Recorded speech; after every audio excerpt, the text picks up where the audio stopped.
Barabara kabisa mpenzi mtazamaji wa UBC TV, karibu kwa siku nyingine tena, ikiwa ni tarehe 6 mwezi wa Septemba mwaka wa 2021. Kama kawaida tumekuandalia habari kemkem kutoka maeneo mbalimbali.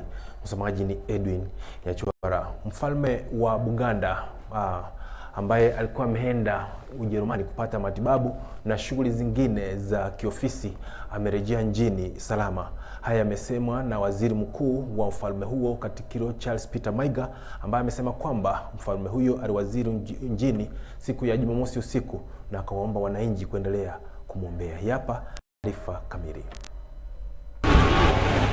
Waziri mkuu wa ufalme wa Buganda Katikiro Charles Peter Maiga ametangaza rasmi habari za kurejea humu nchini kwa mfalme wa Buganda Ronald Mwenda Mutebi aliyekuwa Ujerumani kwa matibabu pamoja na shughuli zingine za kiofisi. Katikiro amesema kwamba mfalme Ronald Mwenda Mutebi alirejea nchini siku ya Jumamosi usiku na akatoa wito kwa wana-Uganda wote kuendelea kumwombea ili apate afueni kamili. Sajja Kabaka Ronald Mwenda Mutebi II returned safely here home on Friday night.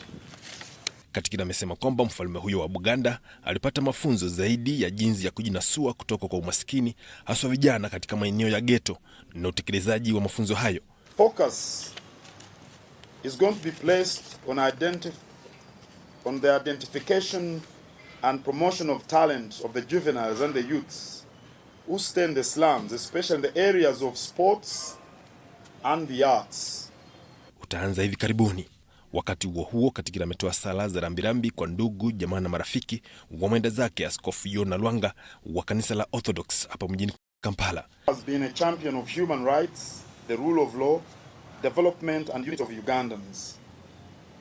While we are going to miss him dearly, he has left a legacy of an inspirational religious leader who has significantly contributed to the well-being of his countrymen and women. Kwa upande mwingine, Katikiro amekemea baadhi ya wamiliki wa majengo hapa mjini Kampala ambao wanatoa kandarasi ya ujenzi kwa kampuni ambazo hazijaimarika kimaarifa.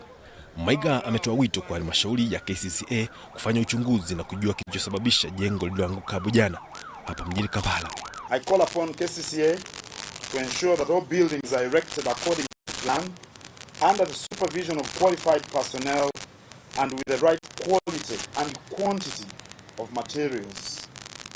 Inspection of building sites should be routinely carried out to ensure compliance.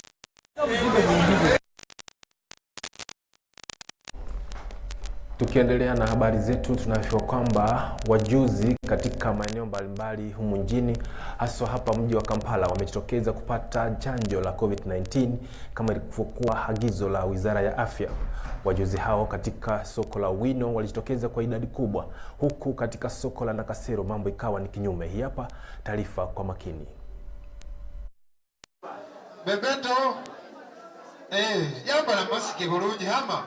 Sekta ya wanabiashara ni miongoni mwa zile zilizoathiriwa zaidi na janga la ulimwengu la COVID-19. Leo hii wanabiashara mbalimbali katika soko kuu la Owino hapa mjini Kampala wamejitokeza na kudumisha chanjo la ugonjwa huo kama njia mojawapo ya kupunguza maambukizi zaidi. Hata hivyo, mwenyekiti wa muda Susan Kashaba amesema kwamba huenda wengi watakosa zoezi hilo kutokana na ukosefu wa vitambulisho vya kitaifa. We are facing some vendors, they don't have national ID. So it is very difficult for them to be vaccinated. But those who have national ID, they have been vaccinated and they are going to be vaccinated. Yeah, so far, so good. Susan ametoa ushauri kwa wanabiashara wote walio na mahitaji kutumia muda huu na kupata chanjo hilo, kwani itawanufaisha kibinafsi, huku akiwaonya dhidi ya wale ambao wanawavunja moyo kwamba ina hatari za kiafya. Kushaba ameongeza kwamba wametenga vituo 7 katika soko hilo ili kurahisisha utoaji huduma hiyo. Sections in phases. We have started with produce zone, then we shall tomorrow it will be garment, then cocoa yard, central, matoke, Soweto, Nyanya zone, so that people could really be happy or to be vigilant in this exercise. Yeah. for this exercise, for bringing closer the services to our vendors. Kwingineko, hali katika soko la Nakasero mambo yalikuwa kinyume na jinsi ilivyokuwa katika soko la Owino. Idadi ya wajuzi waliojitokeza kupata chanjo hiyo ilikuwa ndogo kutokana na ukosefu wa habari za kutosha kuhusu muhimu wa chanjo hilo. Our vendors are still uninformed about the value of being vaccinated. We need a lot of effort to educate them and sensitize them. As you may be aware, that a lot of politicking was done as this disease entered our country. Ni mmoja wale waliopata chanjo hiyo katika soko la Owino.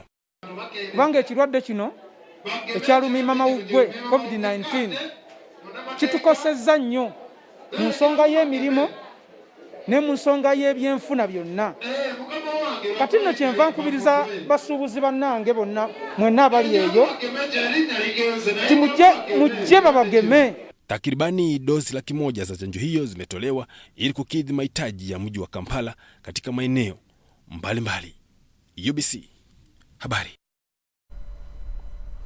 Basi ni mimi nawe kujitolea kupata chanjo hiyo kwa manufaa yetu sisi. Tukielekea huko Mitiana, mbunge mwakilishi wa zamani ambaye sasa ni waziri wa nyumba, ardhi na mipango ya miji, Mheshimiwa Judith Nabakoba amesema kwamba ukweli utajulikana wakati ufahao. Amesema haya kuhusiana na kesi inayomkabili kutokana na uchaguzi uliofanyika mapema mwaka huu.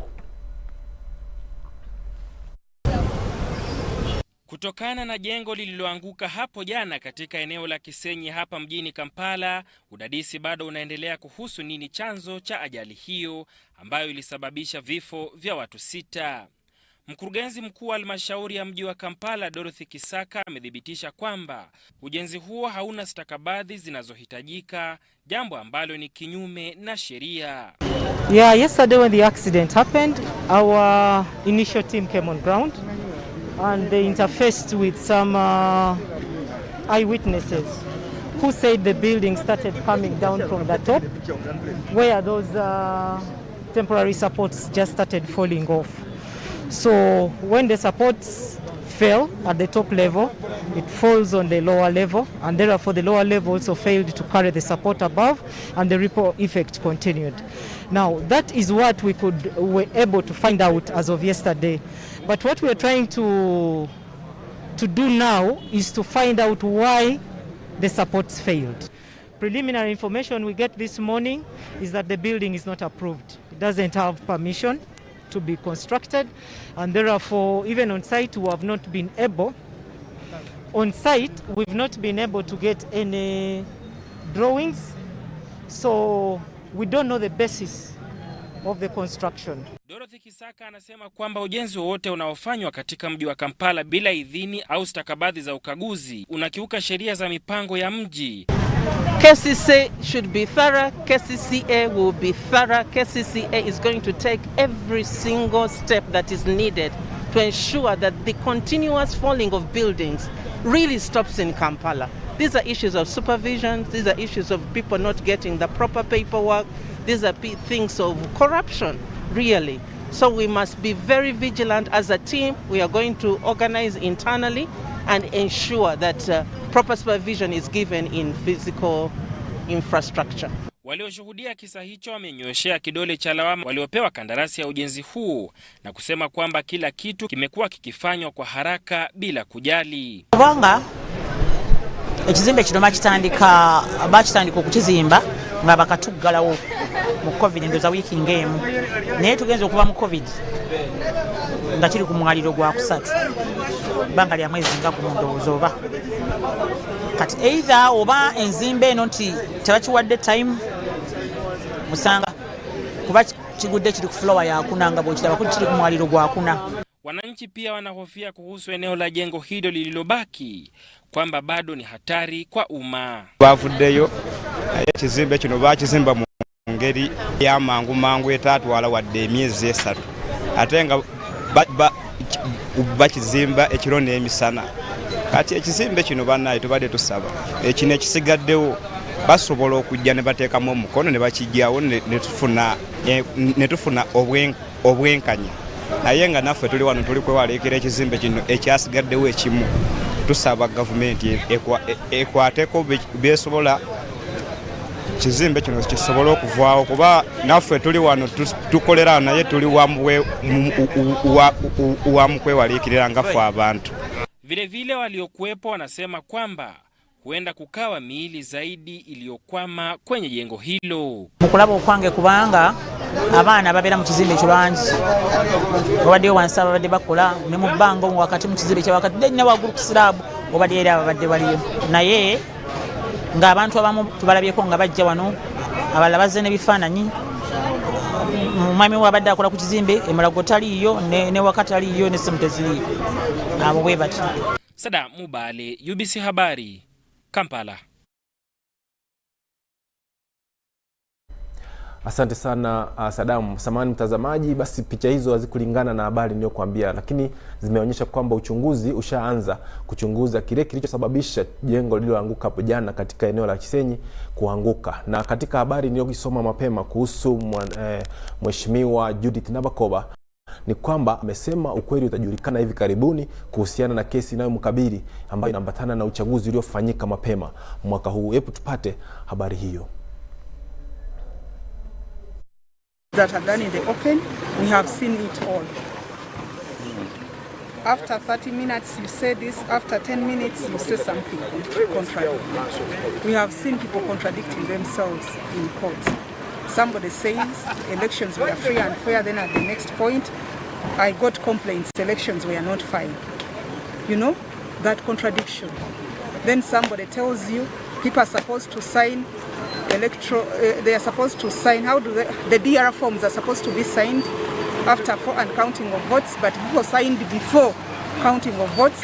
Then they ask, what does the law say? No, I think it is the practice. Is it the practice that people have to sign at midday or at 10 a.m. before even actual counting of the vote? And it was done in the entire district. People signed DR forms before final declaration of the results of the candidates, meaning that there were so many irregularities in these elections. And remember, they gave us witnesses. My lawyer asked them to produce those witnesses in courts of law. Reaching here, they came alone. They had no witnesses, saying that witnesses went to work, we don't know when they will return, others, their phones are off, others are not in their homes. How do you bring somebody as a witness when you cannot even carry that person to come to court and testify, to give proof of your argument? Meaning that there were so many irregularities. The whole election process was messed up, and I thank God that it has been said in broad daylight, and I know I'm waiting for the final judgment. I'm positive, I'm consistent. I have been telling you from the day one that I'm consistent with my truth. I have been telling you the truth. I cannot steal any votes, I cannot rig any election, I cannot bribe anyone, and it came out very openly. It was an open court.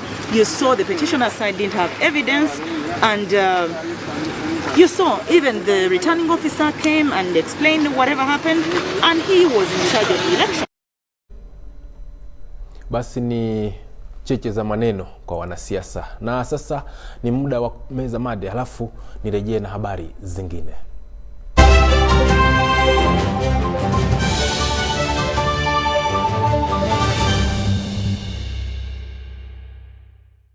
Echa COVID-19 chijja kugwa only if we stay at home, observe physical distancing, wear masks properly, sanitize or wash our hands with soap and water regularly, or get vaccinated now.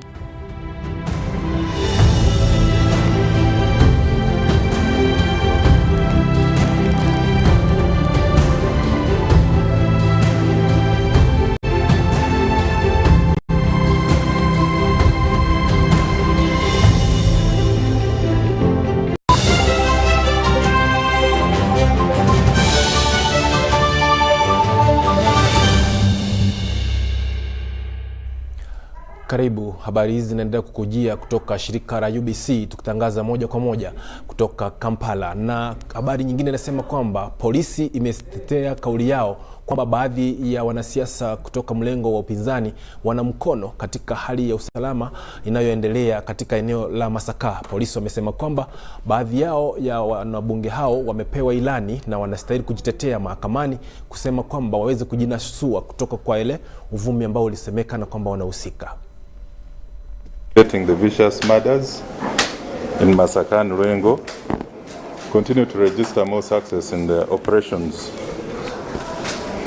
So far 12 suspects have been charged to court for murder and related conspiracies. These include Sewankambo Muhammad, aged 32, Chibirango John Bosco, aged 40, Sekajugo Paul, 42, Mutabazi Batista, 36, Kabayo Henry, Kaganda Moses, 30, Tumwesije, 26, Kaiza Ashraf, aged 20, Sebunya Isa, 35, Chabula David, aged 30, Serwada Mike, aged 34, and Mwonge Jude, aged 38. An additional 11 suspects are pending court either today or tomorrow after their case files were sanctioned. This will now bring the number of suspects highly linked to the vicious murders to 23. And the advantage we have is that the majority have admitted to participating in the murderous rampage and even led us to reconstructing some of the selected scenes of crime, which is an advantage towards our prosecution. So now the task team continues to hunt for one Mulumba Kasim, aged 25, who is on the run. He is the one who was behind the attempted murder of Nachanzi Maria Joseph of Chotera. We put out photographs, but he's still on the run. Our task teams are trying as much as possible to ensure that he's arrested and also charged for the attempted murder of the 61-year-old Nachanzi. The good thing is that Maria is out of danger and progressing well. In addition, we managed to foil attempted attacks in Butenga, Bokoma and Simbi after residents there volunteered very good information, which called also for increased level of vigilance on their side, and want to really thank them for their cooperation. But majorly, the people of Ruengo and Masaka, the information that they volunteered really helped us in identifying some of the killers, especially those who were from Ruengo and Masaka.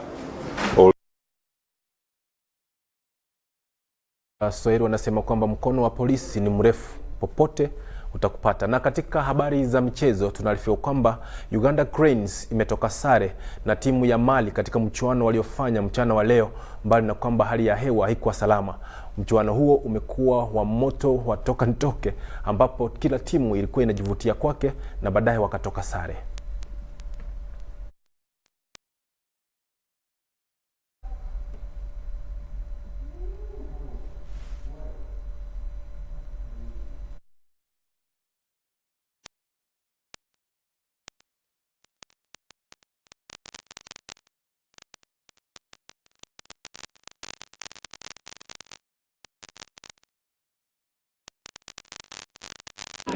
Mitch on Moses Bassina. Oh, look at how Mali passed the ball through with ease at the mid. Holding out good play there from Amadou. Adama.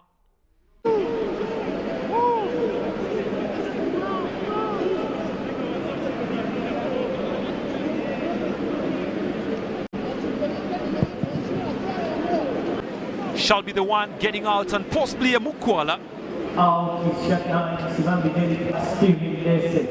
Well, Steven Dese Mukwala coming in, and also this is basically his second senior game for the Uganda Cranes. First was against Kenya.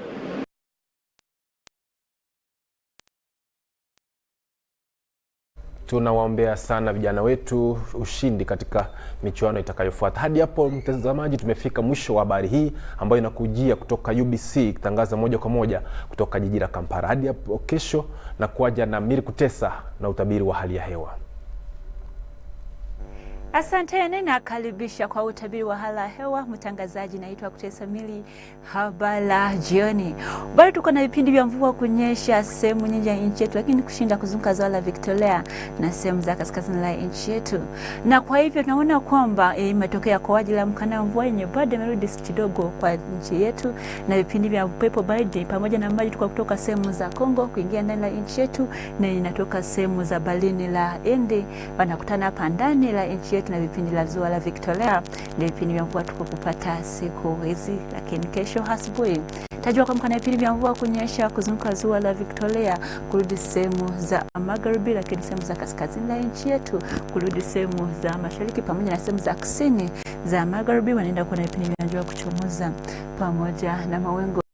Baada tunaona kwamba mama anaenda kuendelea mbele na vipindi vya mvua kunyesha sehemu za magharibi kurudi sehemu za kaskazini, lakini sehemu za kaskazini kurudi sehemu za mashariki wanaenda kuwa na vipindi vya mvua kuchomoza pamoja na mawingu. Joto la jioni tajua kufika 30 sehemu za Lila pamoja na Soroti, lakini sehemu za kaskazini zingine huenda kuwa na 29, mjini ya nchi yetu Kampala 27. Changali kwa mima ya kabla tunaona kwamba huenda kuwa na 23. Mataka kutoka ndani ya nchi yetu kutembelea miji kadhaa la dunia na kuelezea kwamba sehemu za New York, London pamoja na Dubai huenda kuwa na vipindi vya mvua kuchomoza sana na joto kufika 25 sehemu za New York, lakini Dar es Salaam na Brussels wanaenda kuwa na vipindi vya mvua kuchomoza na mchanganyiko wa mawingu. Asante sana kutazama, nimebaki Kutesa Mili, tuonane kesho.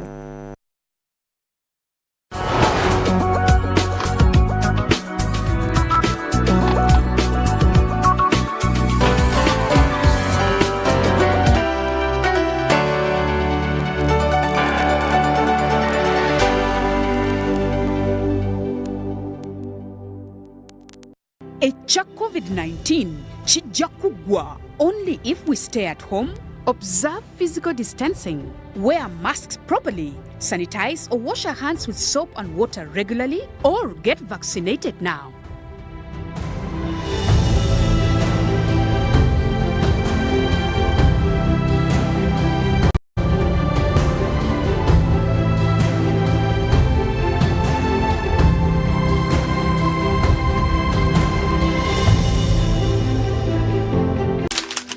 You know, you could just buy a new smartphone from anywhere in Uganda. Dial *175*94# to activate their 100% double data bonus offer on weekly or monthly bundles for 3 months.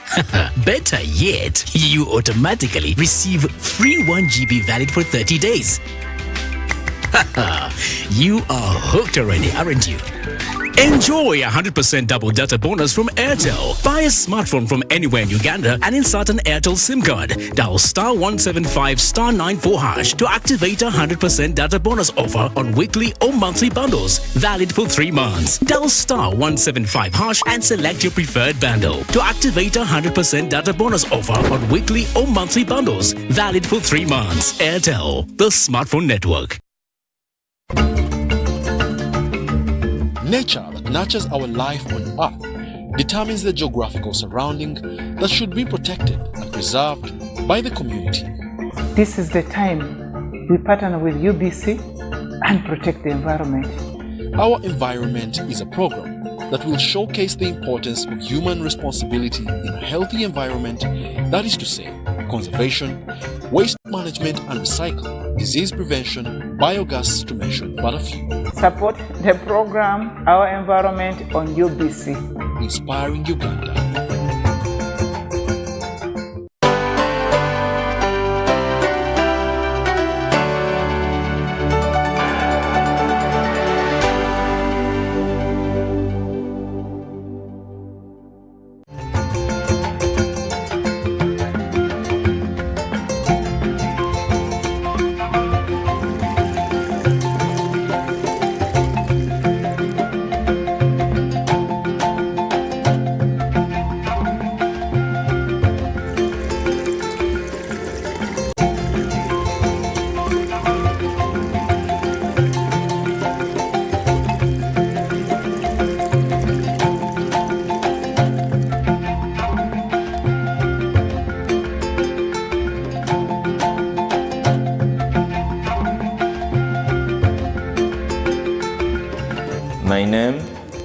Gume Frederick Ngobi.